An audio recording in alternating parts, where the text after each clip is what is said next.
Before we get into the episode, I am thrilled to announce that the EntreMD Business School is open for enrollment. The EntreMD Business School is the only school of its kind for physicians who want to build 6, 7, and multiple 7-figure businesses. Over the last 2 years, we have had hundreds of doctors go through the school with unbelievable results. Some of them run brands, some of them run private practices, some of them are coaches, some have other kinds of service-based businesses or product-based businesses. And we've had people come in and cross the 6-figure milestone, cross the 7-figure milestone, cross the multiple 7-figure milestone. You will be in a place where you'll get the coaching, the community, the accountability that you need to thrive as an entrepreneur, especially in the times that we're in. So maybe you've been following me for a while. Maybe you've been getting so much out of the EntreMD podcast and you've been wondering, how can I work with Dr. Una and the community more? Well, this is your chance. Come join us in the EntreMD Business School. It is application only. So go to entremd.com/business to turn in your application. I cannot tell you how many doctors have made statements like this. I recovered my investment in the first week. I recovered my investment in my bank account in the first 90 days. This is the best investment I've made in myself ever. I want you to have that kind of story, not just a story of building a great business that serves a lot and earns a lot, but having a business that gives you the freedom to live life on your terms. So don't wait any longer. entremd.com/business. And now for the episode. Hi, docs. Welcome to the EntreMD podcast, where it's all about helping amazing physicians just like you embrace entrepreneurship so you can have the freedom to live life and practice medicine on your terms. I'm your host, Dr. Una. Well, hello, everybody. Welcome back to another episode of the EntreMD podcast. As always excited, always super pumped to be in your ears. So thank you so much for being a listener. Today, I was minding my business on Instagram and I saw a post somebody made about Instagram's, big payday, right? Like $660 million. And it came because, they had started this verified badge that you can get on Instagram. And it's a subscription-based model, right? And it's $15 a month. And they had 44 million people sign up for it, okay? So 44 million people signed up for it, $15 a month, 660 million. And that's for 1 month, right? That's for 1 month. And so I quickly pulled out my calculator, did the math. I'm like, okay, if they don't have any other people subscribe for it, and all the people that they currently have subscribed stay subscribers, we're looking at an extra $7.9 billion in 12 months, right? So let's just call it what it is, right? Let's call it 8 billion, but that's 8 billion in revenue. And so you know that I am a student of business. I am always studying. I'm always trying to see what people are doing. I'm trying to see what they're doing behind the scenes. And so I, did a post in the EntreMD Facebook group. I'm like, hey guys, look what happened. There's so many lessons from this, but what do you guys get out of it? And I said, I'll circle back. I am the queen of repurposing. So I was like, okay, so I'm going to think about this. I'm going to write out the lessons. I can use that as social media content. I can use that for a podcast episode. And if you're listening to the podcast, I am actually streaming this live to the Facebook group. So it's a Facebook group live happening at the same time. So I figured, hey, why not? So here we are. Okay. So 8 billion in revenue. Okay. What are my lessons from that? Well, so the first thing is relentlessly growing your audience. Relentlessly growing your audience. This is something that especially once your business starts becoming successful, it is such a big trap where you're like, oh yeah, we have all these referrals, we have everything in place. We don't really have to grow our audience. You kind of take your foot off the gas and you're on autopilot. When you are successful, autopilot is a very dangerous place to be, because what that means is there are opportunities that you're not going to be able to take advantage of, But even scarier than that is if something goes wrong, if anything shifts in your ecosystem or outside of your ecosystem, you are not in a position to respond to that, right? So for instance, when someone tells me, for instance, someone in private practice tells me, oh yeah, we've built our practice over the years. We have, word of mouth is strong in the community and all of that. And they're completely like comatose as far as marketing goes, as far as brand building goes. The consequence of that is it doesn't take much. It takes, CVS putting a minute clinic by you, a hospital building a new location right by you, a recession, a pandemic. You're not in the game, so you're not flexible enough or agile enough to respond to it. And that's how the mighty fall. Right. And so Instagram has been making money since forever. Instagram has been doing really well, and they don't have to continue to grow, continue to do all of those kind of things, but they have continued. And that is one of the things that gave them the opportunity to have a $660 million payday. Okay. So that's the very first thing, something I want you to think about. If you are starting out, you want to be aggressive with your audience growth. If you are established and your business is working and all of that, you want to be aggressive with your business growth. You don't take your foot off the gas. You just don't. Okay. So that's the very first point that I want to throw out there. Okay.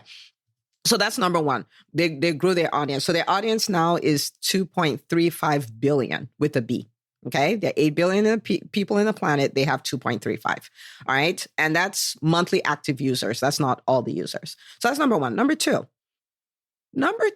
is offering your audience value, even though they don't pay you. Right.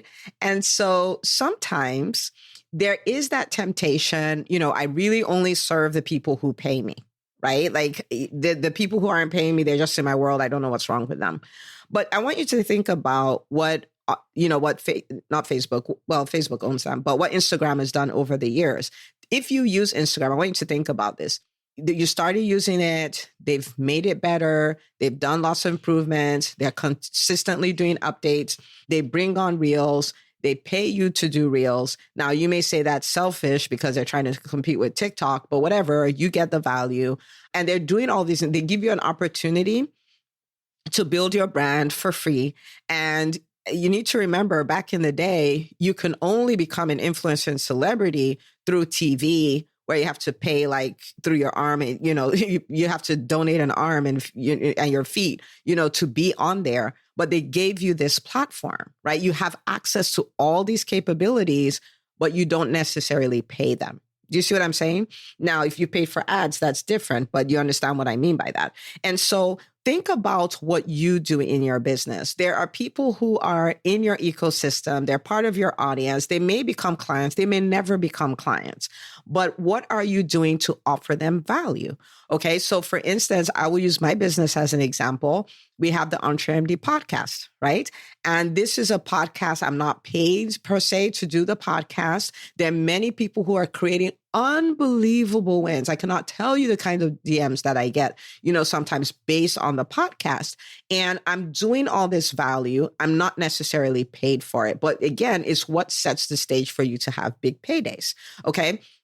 So think about you. I talk about having your own HQ all the time, whether it's a podcast, a blog, a YouTube channel, but you just have this place where you can serve your audience. You can give them value, right? Even if they're not paying you, but it will set the stage. Okay. So you're serving even in the conditions where you're not getting paid. Now, because I know my audience, I'm going to stop and I'm going to say this. That does not mean don't serve and make money. Okay. So you're doing this, but a business is an entity that serves people in a profitable way. Okay. So that doesn't change. that doesn't change at all. Okay. So that's number two. Number three, they were giving value, but they consistently up-leveled the value. right? Like, so you got one version of Instagram. I know this sounds like the second one, but it is different. Like giving value is one thing, but you can give value and step into your comfort zone where you're rinsing and repeating the same thing and doing it exactly the same thing. And you don't have goals. You're not striving to, continue to wow the people that work with you and things like that. So think of your business. What can I do to consistently up the value? So for instance, in the EntreMD Business School, there are people who've been in the EntreMD Business School from July 2020 when it started till now. Okay. So we call them the EBS masters. They call themselves the elders. Okay. But they've been in the school since it started. And they will tell you that there is almost no, like it's night and day, the school they started with and the school that they have now, right? Because as a community, what we try to do, the team for the EntreMD Business School, is we're constantly have our customers top of mind. Like, what can we do to serve them better? What can we do to give them bigger results? What can we do to help them to navigate the challenges better? What can we do to open more doors of opportunity for them? Like that is constant. So in the beginning, we didn't have, smaller group meetings. We introduced those.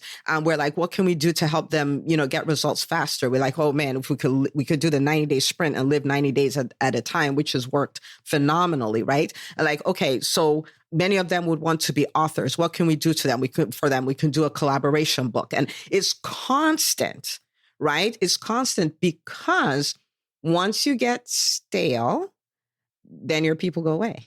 The only way to stay ahead is to continue to get better. That's the only way to do that. And so that's the third thing. And if you look at Instagram, they've done that. They've just gotten better and better and better. And because of that, they've stayed relevant. If they didn't do that, like you see, even when TikTok came on board, they had to try and compete and all of that stuff, because if you don't, you're gone. It's just the way it is. Okay. Number fourth lesson is, and this will be so reassuring, you only need a small fraction. Like if you're someone you're growing your audience, you only need a small fraction of your audience to hit your revenue goals. Okay. So I was doing the math here, right? They have 2.35 billion active users every month, 2.35 billion. The people who signed up for the verified badge subscription thingy are 44 million. And so I did the math, it's 1.87%. They had a $660 million payday based on 1.87% of their audience saying yes. And so you're growing your audience and you're going to make offers. You're going to invite people to join your private practice. You're going to invite people to, come coach with you. You're going to invite people to sign up for your consulting services. You're going to, whatever it is that you do. Okay. But the truth of the matter is you're going to get so many no's. And I cannot tell you how many entrepreneurs stop, quit, roll over, play dead because someone said no. You're going to get so many no's, but you only need a few yeses. And so the lesson here is don't let the no stop you. Think about it. They've been doing this promotion. Hey, verified badge, you can get it, 1.87 people said yes. And they have 660 million. Right? And so the no is part of the game. It's part of entrepreneurship. It's like you work out and you feel the burn. They go together. It's okay. Embrace the no. And it's going to be a lot more no's than yeses. Now, that doesn't mean for you it'll be 1.87%. That, the conversions work a little different from that. But if you are a coach and say you did a masterclass, you could really have 10% of the room say yes. And that is a normal conversion, especially for someone starting out. That's normal, right? Some people have 30, some people have 50, but you're going to get a lot of no's. And I want you to just embrace the no. Okay. So they had 92% of their audience say no. And they still ended up with 660 million. Now, this is the reason why we started with growing your audience. It is so critical that you do that because business is a numbers game. Okay. So it's a numbers game. And the top of the funnel is your audience. Once that is not growing, it's the top of the funnel. It's the widest part of the funnel. So it just goes It just goes that way. And so if you are not growing that top number, the rest of it just can't grow. Right? Like, so growing your audience is number one. You never outgrow it. I know I've said that before, but you never outgrow it. Okay. So embrace the no. So the fifth thing is this: be open and curious about new streams of income and pace yourself. Okay. I'll explain what I mean by this.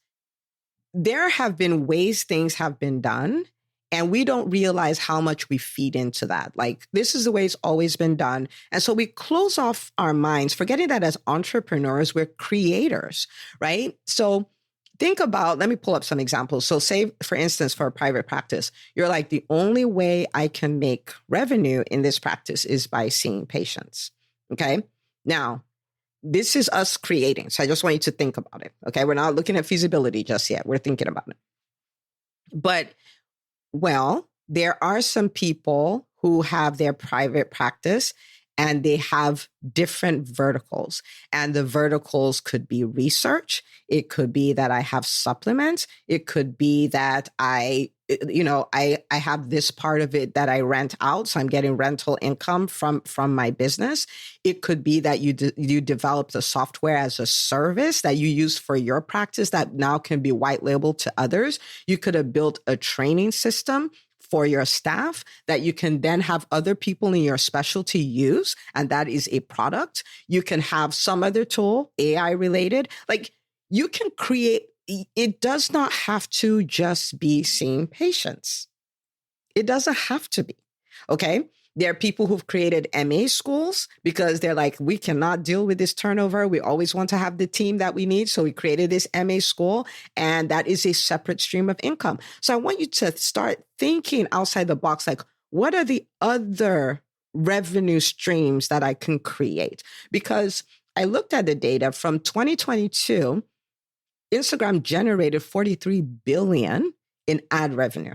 Okay. So they generated $43 billion in ad revenue, but they're still like, well, oh, wow, we could do this. And they did that. And potentially they have at least $8 billion in addition to that. Not half bad, right? Okay.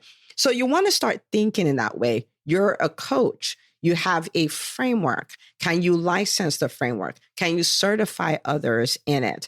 There's so many things that we can do.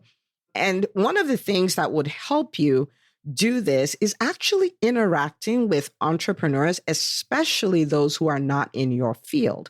Because if you're in private practice and you see a consultant doing something, the question is, I wonder how that would look if we brought it to the private practice world. If you are a coach and you see somebody in the product world and they're doing something like, I wonder how I could use something like that as a coach. You want to, because sometimes people are like, for instance, the Entrepreneur Business School in the early days, people would say, well, why don't you just have people that are only private practice, only coaches, only speakers, only event hosts, and things like that? I'm like, no, because innovation is not always something new. Innovation sometimes is taking something from one industry and bringing it into your industry. And people are like, oh, wow, that's amazing. But it's not necessarily new. Like when I've talked about this when we went through the pandemic, because my practice, I'm so grateful, but my private practice did better in the pandemic year than the year before that, right? So we did better in 2020 than in 2019. And one of the things that helped us thrive was all the things I had learned from the online marketing world. So we leveraged email marketing, we leveraged videos, we leveraged overcoming objections, like all of those things. We just flipped it and brought it over to the private practice world. And that's what set us up to thrive, right? So just being open. Now, I then said, and pace yourself, right? Because then you might say, oh, I have these 5 new verticals I want to start in my business today. And we're not going to do that. Okay. So the thing is, you want to be aware of them. You want to have a journal where you have them. You want to flesh them out. You want to try them out. You want to do some beta testing, but you want to pace yourself, right? So they could have done this from year 1. They could have done this from year 2. I don't know. Now, understand, I'm speculating. Like, I don't work for Instagram. I don't know anybody behind the scenes of Instagram. I'm just, based on my observation, right? They could have done this a long time ago, but they just did it now, right? For whatever reason, but you do want to pace yourself, okay? one of the things I've seen some of the most successful businesses do is they build one business, they build it to where it's self-sustaining. They take on the second business, build that up. It frees them up. They go to the third one. When you try to do 3 or 4 at the same time, because you don't want to lose out on opportunities, you end up you can actually create a really big mess for yourself. And so the idea is, for the most part, we have babies one at a time. Let's do this business thing one at a time, and then free ourselves progressively. So I call it progressive, like progressively firing yourself. So you get in a business, you progressively fire yourself, free yourself up, go to the next, free yourself up, go to the next. And, sometimes people are like, well, but if I don't do this now, I'm losing out on an opportunity. But the truth of the matter is, when you're building your first business, you are actually building every other business you'll ever own, right? Because you're developing the skills, you're developing the toughness, you're developing the experience, you're developing the relationships, you're developing all of those. So you never start from ground zero, right? You start from 1, you grow it up. Your next one, you take it up a notch, right?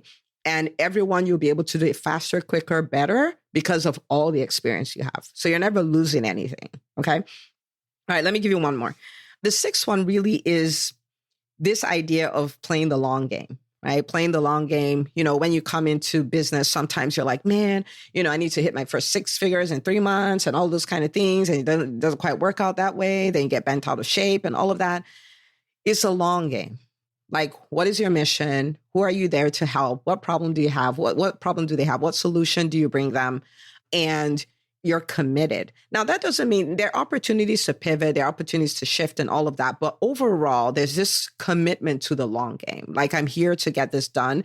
It is an approach of, I'm here to serve. I'm here to shift an industry. I'm here to help people, as opposed to I'm here to make a buck, right? If making a buck is a motivation, it's such a bad motivation. It's not enough to keep you in the game, right? Because there are real challenges there.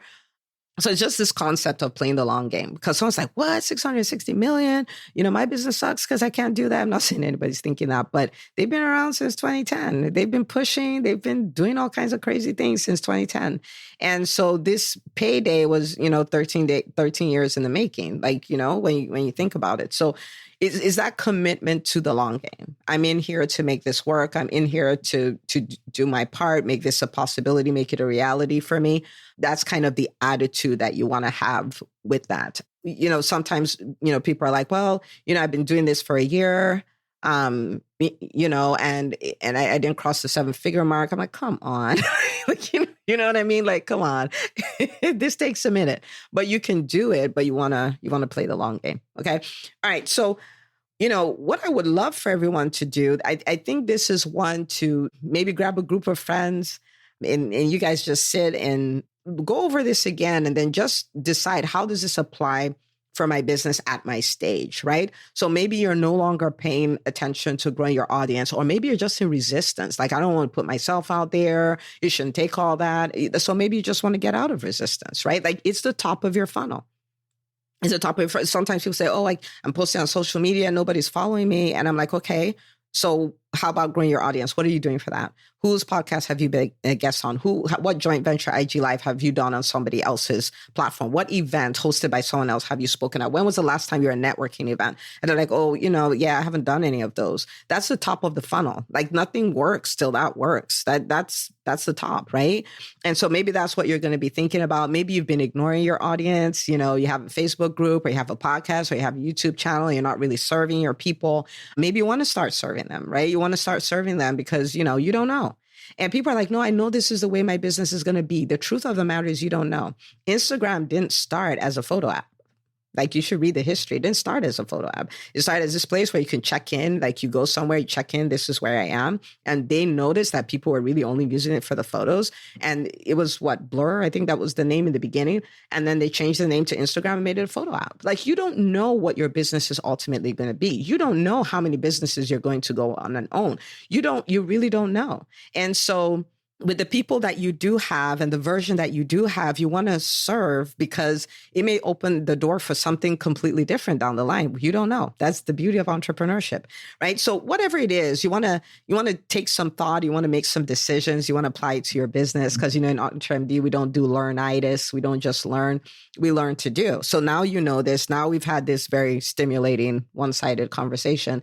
You want to think about what you're going to do. You're going to do differently. Okay. But let me tell you, I'm really excited for, I know this is interesting times for physicians, but I'm really excited about it because it's giving us the opportunity to evolve. And so, man, I would love to see what we do with our businesses in the short term and in the long term, like 13 years from now. What would we have done? What kind of paydays would we be creating? What kind of impact would we have in the world? And it all starts from starting.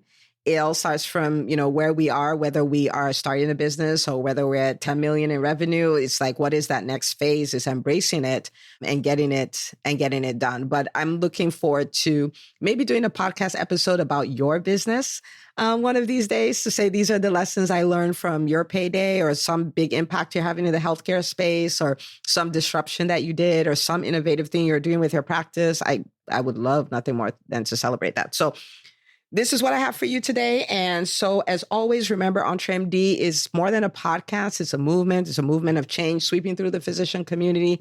So share this episode with a doc in your life. They will love you forever. And I will see you on the next episode of the EntreMD podcast. Hey, if you love listening to the EntreMD podcast, I want to invite you to join EntreMD On Demand. It is my signature subscription program that gives you access to a library of business courses designed to help you do one thing as a physician entrepreneur, and that is to thrive. Just head out to entremd.com/on demand, and I'd love to have you join us. See you on the inside.